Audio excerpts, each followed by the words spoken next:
Finding great candidates to hire can be like, well, trying to find a needle in a haystack. Sure, you can post your job to some job board, but then all you can do is hope the right person comes along. Which is why you should try ZipRecruiter for free at ziprecruiter.com/zip. ZipRecruiter doesn't depend on candidates finding you. It finds them for you. Its powerful technology identifies people with the right experience and actively invites them to apply to your job. You get qualified candidates fast. So while other companies might deliver a lot of hay, ZipRecruiter finds you what you're looking for. The needle in the haystack. See why 4 out of 5 employers who post a job on ZipRecruiter get a quality candidate within the first day. ZipRecruiter, the smartest way to hire. And right now, you can try ZipRecruiter for free. That's right, free at ziprecruiter.com/zip. That's ziprecruiter.com/zip. ziprecruiter.com/zip. How would you like a 15% discount to my daily email, the stack of stuff, the show notes, discounts to the conference, all of that? All you need to do is text the word show to 33777. You'll get the annual subscription with a 15% discount to my daily email. You'll get the stack of stuff, the links to the show notes, discounts to the conference, and so much more. All you have to do is text the word show, SHOW, to 33777. Text show to 33777.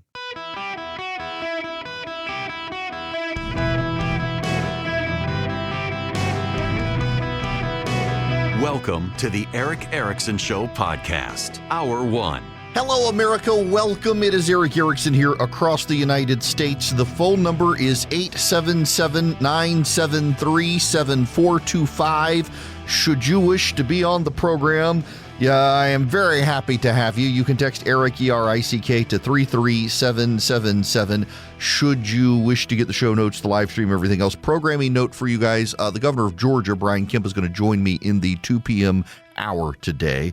A lot of national races impacted by what's happening in that Senate race down in Georgia, among other things. We'll get into that. So can I listen? I need to start with headlines and the president and his statement about not being interested in people's finances. I want to get there, but I want to say something lovingly to you guys after a couple of emails I got last night from some listeners who waited on hold for a very long time and were very upset with me for not taking their phone calls. When that happens, first of all, there's sometimes a lot of news to get through, and the news comes first before your phone calls. And secondly, in 9 out of 10 times, it is someone has called repeatedly. Charlie has said it's not a fit for the show today because he has an idea what I'm going to talk about. And you keep calling back, you get angry, so he just leaves you on hold, and I'm not going to take your phone call. So don't get mad at us. Take a hint. And if you get through, God bless you. Not everybody does. Sometimes people wait 2 hours. I'm sorry, the news comes first. And I should be practicing what I'm preaching and start with the news, which is the president made a verbal faux pas talking to the press before he headed out to Beijing. Now, he said a lot of things, but the one that the media is essentially driving up is the president's statement about he doesn't care about people's finances. So as the president is leaving, he talks off the cuff. I talk off the cuff without a script for 3 hours a day. Some people think I read off a teleprompter. Nope. Off the top of my head, the president does the same thing. And sometimes you say things that can be twisted out of context and you can be beaten up with. Politicians know the game. The president said he didn't care about people's finances, and the media is blowing him up for saying what he said. It was specifically in context to a reporter asking him about people's finances in relation to the war in Iran. Is it worth doing the war in Iran if people's finances suffer and their cost of living goes up? And the president was saying, I care about Iran not getting a nuclear weapon, not about people's finances in that context about the war. He's not going to engage or not engage in a war based on how it impacts Americans' finances. He's going to do it how it based on national security interests of the United States. And he goes on to talk about Iran and nuclear weapons, and this is what he had to say. What is going to be your red line to end the ceasefire for you? What will it take to pull the plug? Well, we're going to see, and we'll be thinking about it on the flight, and we'll be thinking about it for the next little while. But We've beaten their militaries very soundly. That's over with. The blockade is very effective. It's been 100% effective. And one way or the other, it's going to work out very well. It's going to work out very well. I think you're going to have so much oil, you're going to have a gusher of oil like you've never had before. So when oil goes up a little bit, I thought it would go up much more. If you go back 3-4 months ago, when we were contemplating, we assumed oil would go much higher. Yesterday it was at $99. And if you think about it, I would have taken that all day long because it's very simple. Iran cannot have a nuclear weapon. They will not have a nuclear weapon. They know that. They've agreed to that. And then that's not what they said to me when it came to pay. We don't play games. They're not going to have a nuclear weapon. He also said this about Pakistan, even though we now know Pakistan has been harboring Iranian military assets. And the Prime Minister of Pakistan. Are you reconsidering the Pakistanis as mediators? No, they're great. What? I think they're great. I think the Pakistanis have been great. The Field Marshal and the Prime Minister of Pakistan have been absolutely great. Now, he can say that, but we have multiple reports out today that put all of this in new light. If you got my morning email, I provided you links, and there is some bothersome data about the American mission in Iran, and I hate to say I told you so. But when we announced the ceasefire, however many weeks ago now, like 3.5 weeks ago, I told you guys this was going to happen. And it has happened. Exactly as I predicted. This is from the New York Times. Now, you can say that this is the lying New York Times, the fake news New York Times. The president of the United States says it was treasonous for them to report this. That was his word on Truth Social. It was treasonous for them to report this. He didn't dispute it, however. The Trump administration's public portrayal of a shattered Iranian military is sharply at odds with what U.S. intelligence agencies are telling policymakers behind closed doors. According to classified assessments from early this month that show Iran has regained access to most of its missile sites, launchers, and underground facilities. Most alarming to some senior officials is evidence that Iran has restored operational access to 30 of the 33 missile sites it maintains along the Strait of Hormuz, which could threaten American warships and oil tankers transiting the narrow waterway. People with knowledge of the assessments say they show, to varying degrees depending on the level of damage incurred at the different sites, that the Iranians can use mobile launchers that are inside the sites to move missiles to other locations. In some cases, they can launch missiles directly from launch pads that are part of the facilities.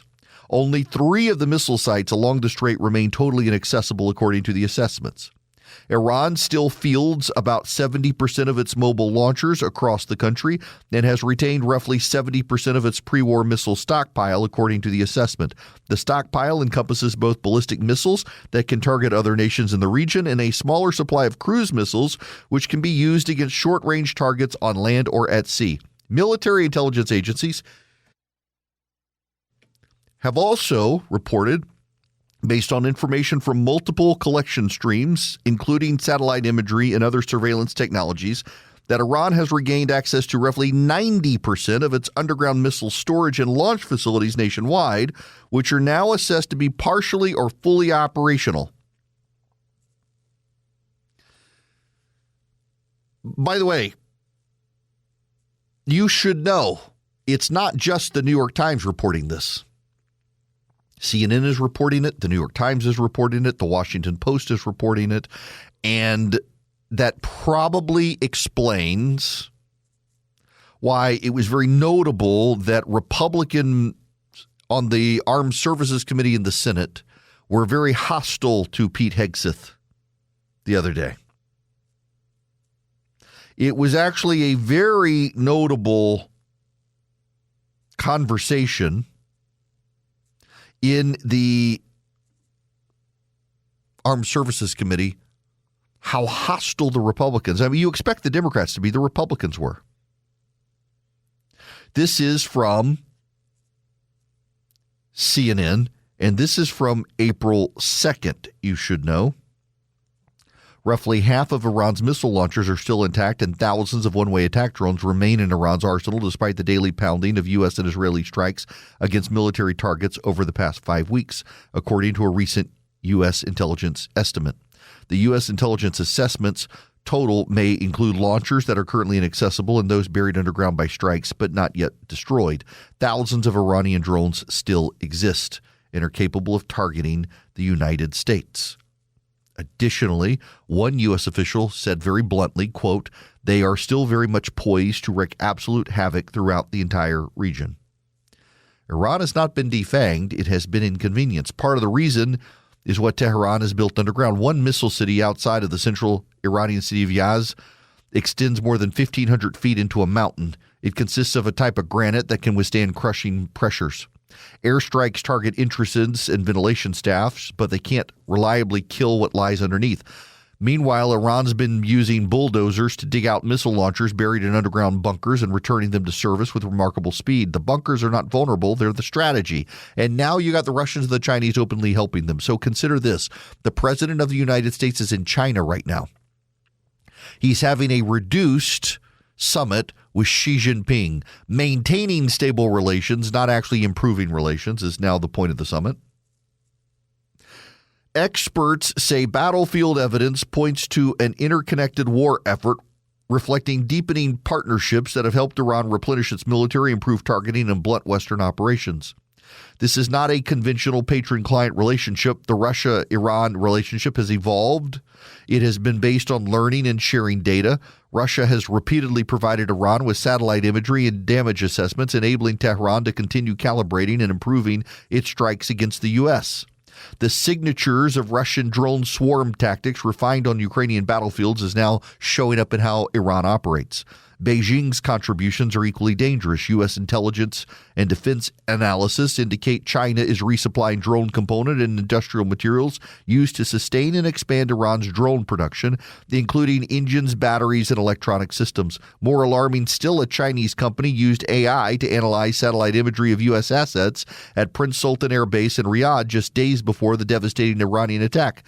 China is a co-belligerent in this process, even as the president is meeting with China. And Pakistan, which has decided to be the mediator with the backing of China, has allowed Iran to park its air assets in Pakistan. Among the aircraft was an Iranian Air Force RC-130, a reconnaissance and intelligence variant of the Lockheed C-130 Hercules tactical support aircraft. So Pakistan wants to simultaneously broker peace and harbor air assets for one of the combatants, with the backing of China. The only way to finish Iran is to go through Iran. It's to keep bombing. The president is right. He should not base national security decisions on the finances of the American people. And it's unfortunate the Democrats and the media have decided to take him out of context on that remark. The president cares about Americans' finances. He cares about the cost of living, but he's not going to use that as a calculation to determine whether or not he should blow up the Iranian regime. The problem is our 4 weeks of peace with Iran has allowed Iran to build back up its weaponry, and they think they've won. And increasingly, frankly, it looks like Iran has won. Iran has won in the court of public opinion, and Iran increasingly looks like it's winning overall because the United States refuses to engage. We caught a tiger by its tail. We're not letting go. It's only a matter of time before the tiger is able to turn around and kill us. Every pause in pressure is a gift to Iran's effort to reconstitute its military. Every round of inconclusive talks is a window for Moscow to deliver more targeting data and Beijing to ship more drone components. The ceasefire hasn't stopped the war. It slowed it down. And unfortunately, if we go back in there, which we're going to have to do, it's going to probably mean more American deaths. Had we just stayed the course, as I suggested we do when we had the ceasefire, we would currently be destabilizing a regime that would have had no rest. And instead, we've had this 4 weeks. And now you got members of the military and American senators who've been briefed by the military say, whoa, wait a second. We might be harming our own stockpiles. We've allowed in this country the defense industrial complex to get so complacent it can't build enough arms. And that's actually a real and growing concern. Initially, I was dismissive of this concern. But the more I've talked to Republican members of Congress, they say it's a real concern. They lack faith in Pete Hegseth. They do not believe he has given the president accurate assessments to be able to judge the situation. But at this point, Republican members of the House and the Senate are like, oh, we've started it. We got to finish it. We do need to finish it. This is not a good situation. The president didn't have to do what he did, but he did it. Now we got to finish the job.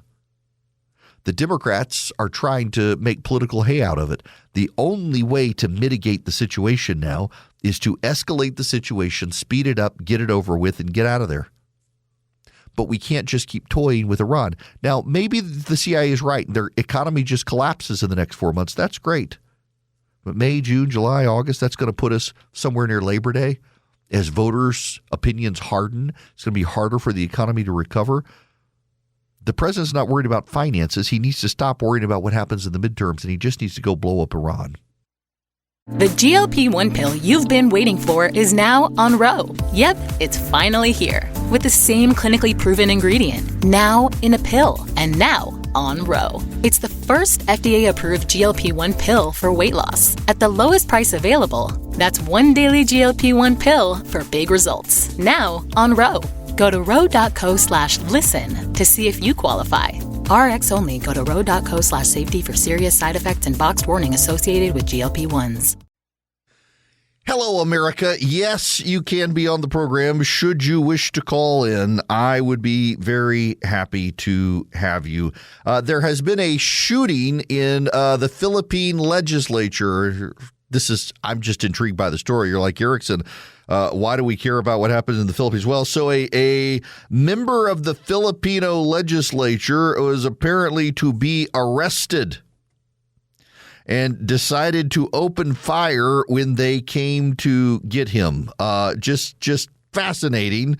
Some of these, like the Taiwanese legislature, is very, very famous for the fistfights that break out in the legislature. We hadn't had those happen in the United States in quite a long time. And now in the Philippines, there appears to be this shooting. This is from, what media outlet is this? From the AP.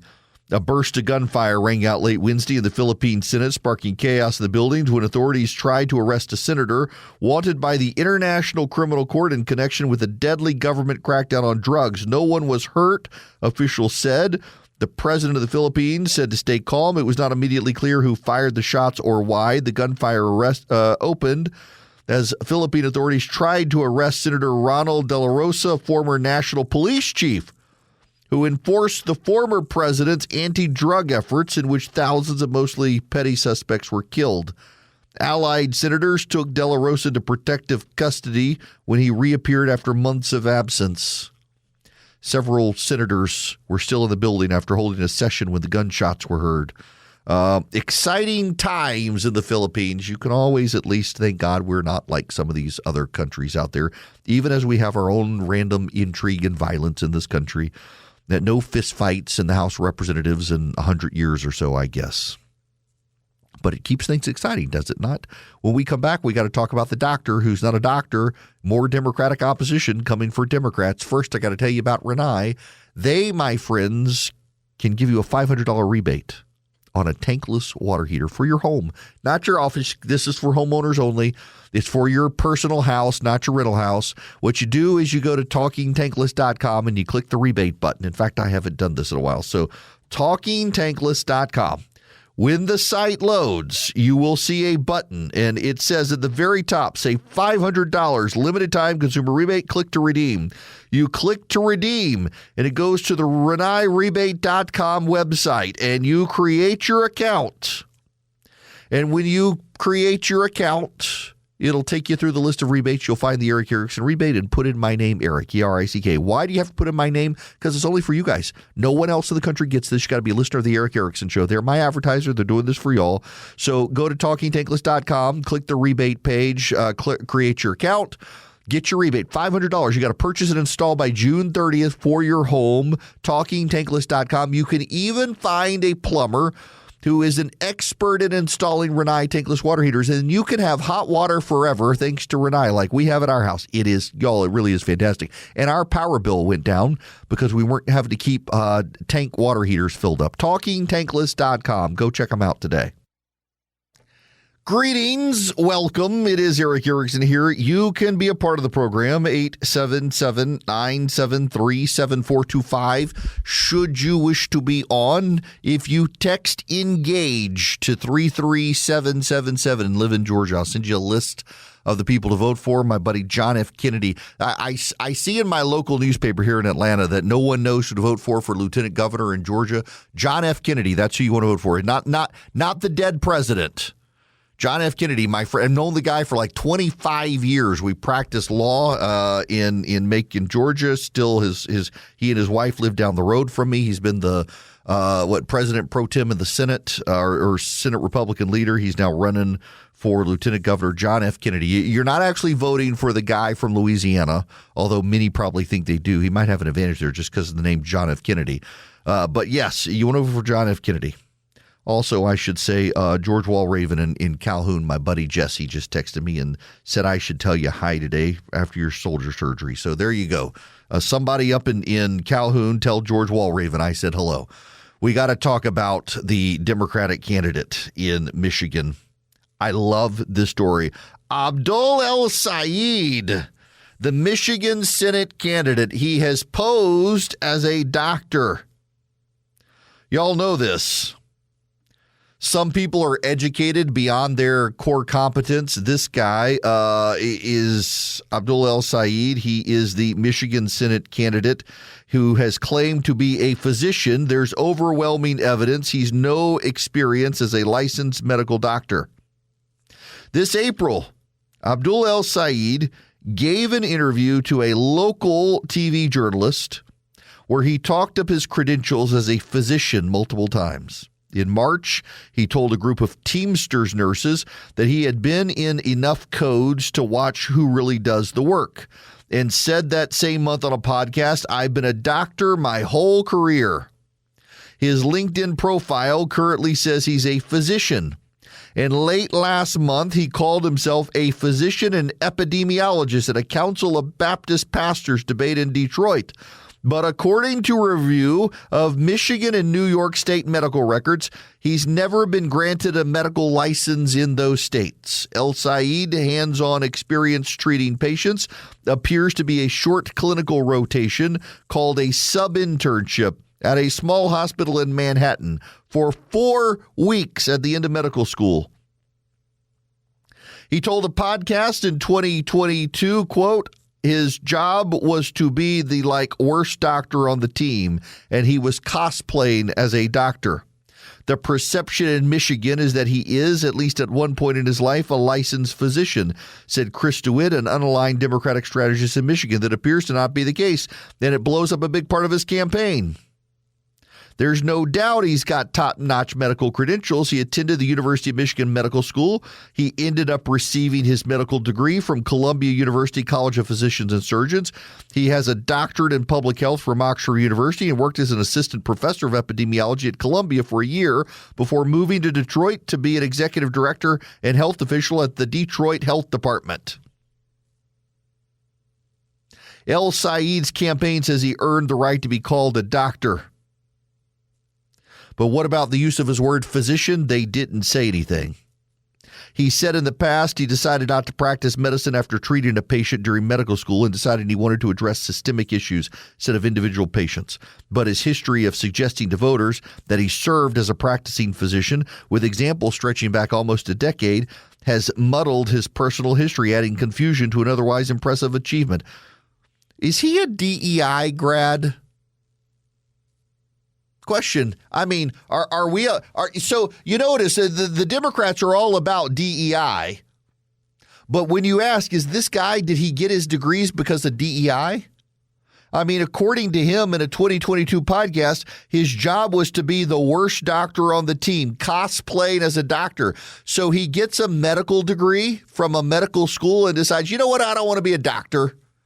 I want to be called doctor, but I don't want to actually practice medicine. Who does that? Doctors among us here. Now, listen, I get the law school thing. I went to law school for 3 years. I practiced law for 5 years. And I was like, I would rather be a talk radio show host.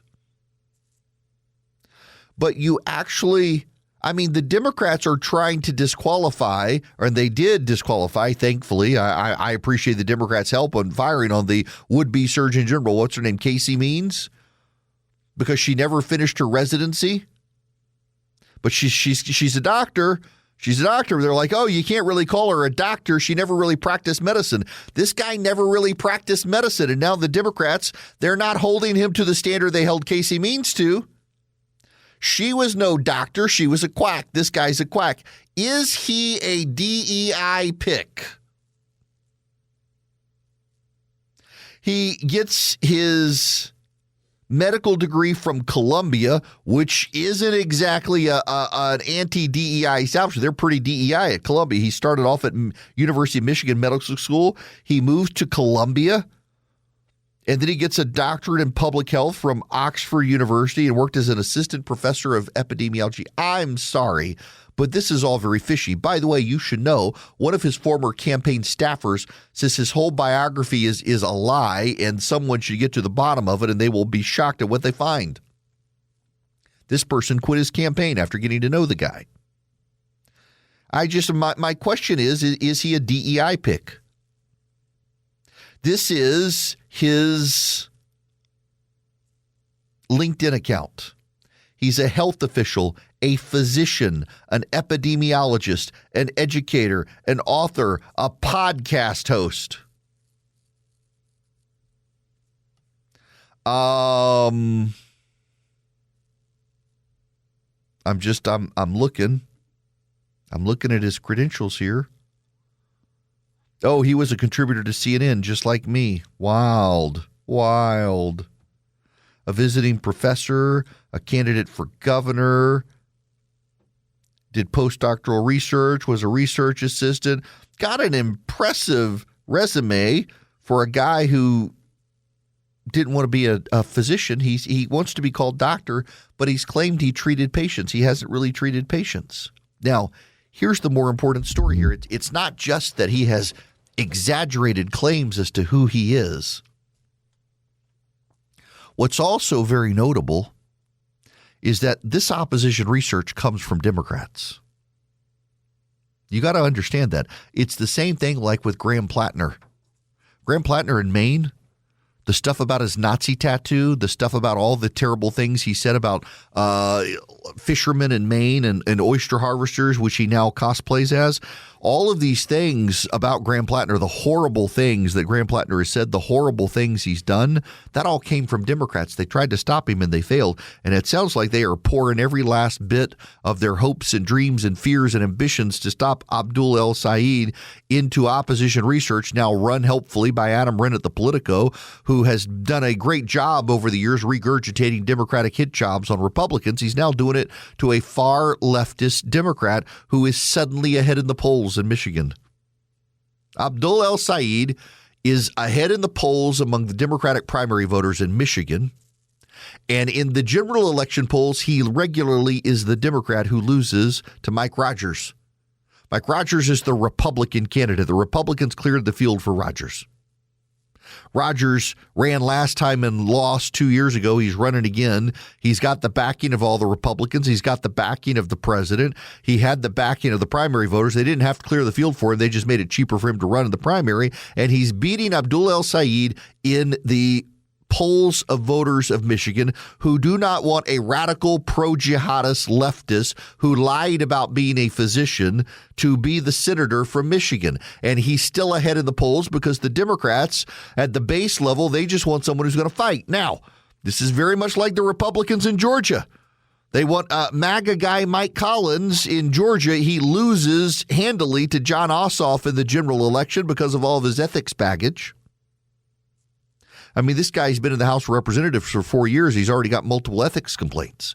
And yet the Republicans in Georgia risk career suicide putting him up against John Ossoff as opposed to a guy like Derek Dooley who doesn't have the baggage. In Michigan, the Democrats, we want someone who is anti-MAGA. We want someone who hates Donald Trump. This guy, he hates the Jews and he hates Donald Trump. He's our guy.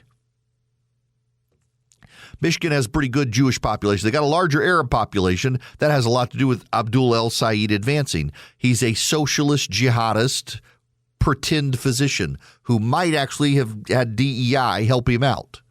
Now, by the way, I just want you to note, I'm intentionally being provocative on the DEI stuff because the Democrats want DEI. They think DEI is a good thing. But when you look at a guy like Abdul El-Sayed, who got a medical degree and then did not practice medicine and said he wasn't good at it, and you ask, did DEI help him get through it? You can't say that. That's racist. Well, then, isn't that the problem with DEI? If you bring up DEI and say, did this guy benefit from affirmative action? Did he benefit from DEI? You say it's racist, and yet you say they need DEI. Which is it? Do they need DEI or do they not?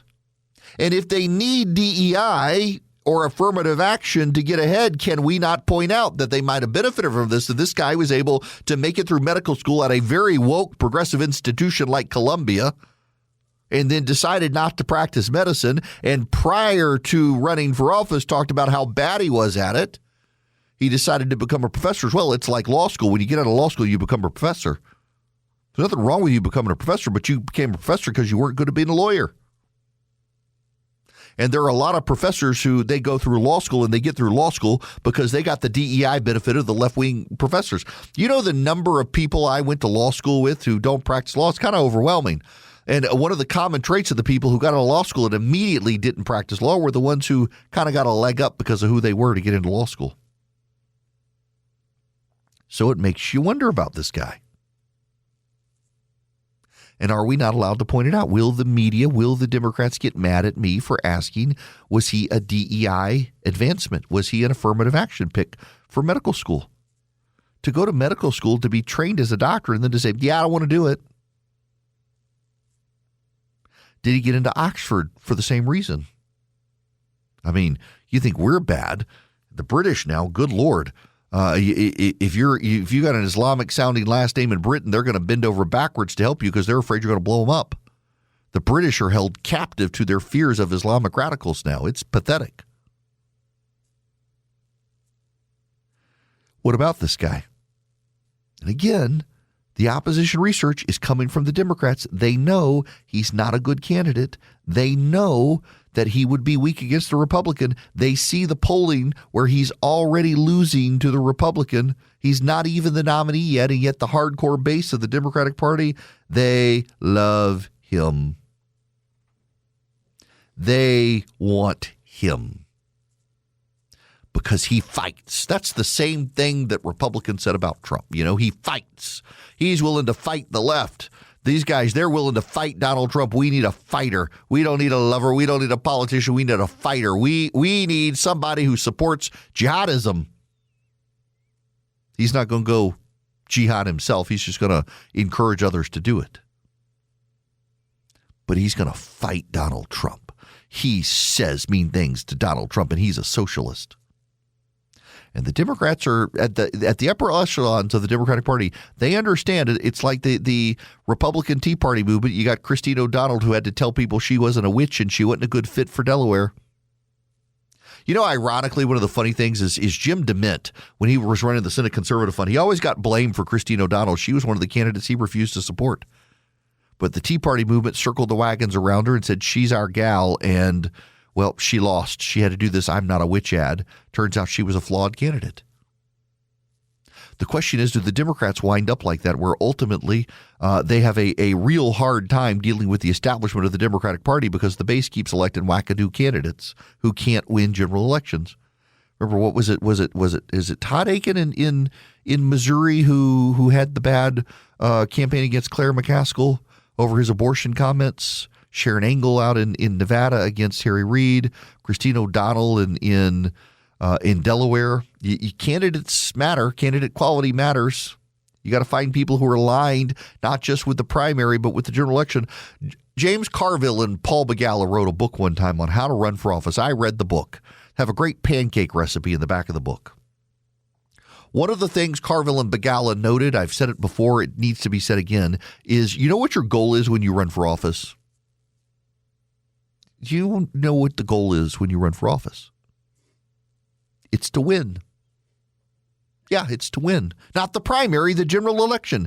You can't do things in the primary and elevate candidates in the primary that make you feel good who then lose the general election. Your goal is to beat the other side. You don't beat them in the primary, you beat them in the general. And the Michigan Democrats have decided, you know what? Their goal is to elect the most radical, woke, progressive, socialist possible DEI candidate they can find. Who cares about the general election? It is affirming. It makes us feel good. We nominated a radical pro-jihad, anti-Jew Muslim from Michigan who never practiced as a physician and lied about it. But by God, he fights. He fights. And by fighting, they mean he says mean things about Donald Trump. And he can't win the general. But you know what? They'll feel good, those white progressives in Michigan, voting for the diversity pick because he says mean things about Donald Trump. The GLP-1 pill you've been waiting for is now on Ro. Yep, it's finally here. With the same clinically proven ingredient. Now in a pill. And now on Ro. It's the first FDA-approved GLP-1 pill for weight loss. At the lowest price available. That's one daily GLP-1 pill for big results. Now on Ro. Go to ro.co/listen to see if you qualify. RX only. Go to ro.co/safety for serious side effects and boxed warning associated with GLP-1s. This hour of the program brought to you by Van Allen Golf, ALLEN, vanallengolf.com, doing an event with them this Friday at In-Town Golf in Atlanta. As their putters become more and more famous out there, you should check them out. Be an early adopter. vanallengolf.com. Text golf to 33777, and you can check out the Van Allen Golf putter. You should. Now, I got to bring you guys up to speed on a late development in Mississippi. The Mississippi governor has decided they're not going to rush to do redistricting now. A federal judge walked back an order after the Louisiana Calais decision, so they're going to stick with districts that they previously drew, and they may do redistricting next year in anticipation of 2028. The reason being, in large part, their primary already happened. Their primary happened in March. So it would be harder for them legally anyway to completely redo everything since the primaries already happened. When you got the nominees for all the districts, it makes sense for them to put this off now. Plus, with this judge freeing up their districts, they're good to go for now. So I'll keep my eye on the story. But South Carolina, by the way, it looks like they have failed to do redistricting. Some Republican members in the legislature blocked it, saying that we need it, that in their minds, you need two healthy parties to be competitive, and they don't want to kill off the Democratic Party in South Carolina because it would make the Republican Party weak. We're seeing this in Georgia, frankly, where the Republican Party has gotten weak as the Democratic Party has gotten strong. They hadn't had to compete in battlefield of ideas or grassroots operations for a while, and it seems like they forgot how to do it. We'll see how it plays out in South Carolina. The governor's trying to push them to continue to do it. But frankly, I think behind the scenes, some of them think the Democrats are going to take the House anyway, and having Jim Clyburn in leadership would help South Carolina with military issues. We'll see. Now, let me tell you about Vision Computers, 404-COMPUTE, visioncomputers.com. That's where you reach out to them. If your kid is headed off to college and you need to get them a PC, well, let them do that. They can build you a desktop. They can build you a laptop. They can make it great, and then your kid goes off to college with Vision's tech support, so whatever they have an issue, they can call them 15 seconds or less, get a human being on the phone. If you got a seasoned citizen as a parent and they need a computer, well, Vision can be their people as well and help them navigate them through problems, even remote in. If you're a business, they can do this for your business. So your employees can excel at being great employees at their jobs while Vision is great at dealing with their computers. Give them a call at 404-COMPUTE. If you're in Alaska, you're in Hawaii, you're in Maine, you're in Connecticut, you're in Florida, you're in California, you're in Washington, you're in Montana, you're in Georgia, you're in Florida, it doesn't matter.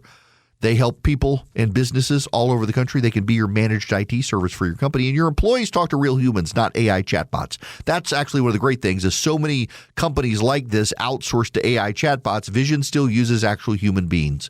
404-COMPUTE or visioncomputers.com. Let Vision Computers handle all your computer needs.